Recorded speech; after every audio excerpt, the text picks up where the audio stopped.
முதல் வாசகம். மணமானோர் மணவிளக்கு தேடக்கூடாது, மணமாகாதோர் திருமணம் செய்து கொள்ள வழி தேடக்கூடாது. திருத்தூதர் பவுல் கொரிந்தியருக்கு எழுதிய முதல் திருமுகத்திலிருந்து வாசகம். அதிகாரம் 7, இறைவசனங்கள் 25 முதல் 31 முடிய. சகோதரர் சகோதரிகளே, மணமாகாதவர்களை குறித்து பார்ப்போம்.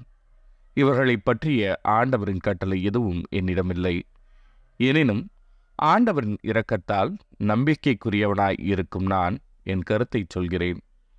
மணமாகாதோர் தாம் அழைக்கப்பட்ட நிலையிலேயே இருந்து விடுவது நல்லது. இப்போதுள்ள இடர்நிலையை முன்னிட்டு இவ்வாறு இருப்பதே நல்லதென எண்ணுகிறேன்.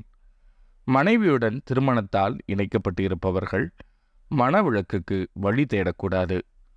மனைவியுடன் இணைக்கப்படாதவர்கள் திருமணம் செய்து கொள்ள வழி தேடக்கூடாது. நீங்கள் திருமணம் செய்து கொண்டால் அது பாவமல்ல. இளம் பெண்கள் திருமணம் செய்து கொண்டால் அதுவும் பாவமல்ல. ஆனால் திருமணம் செய்து கொள்வோர் இவ்வுலக வாழ்வில் இன்னலொருவர்.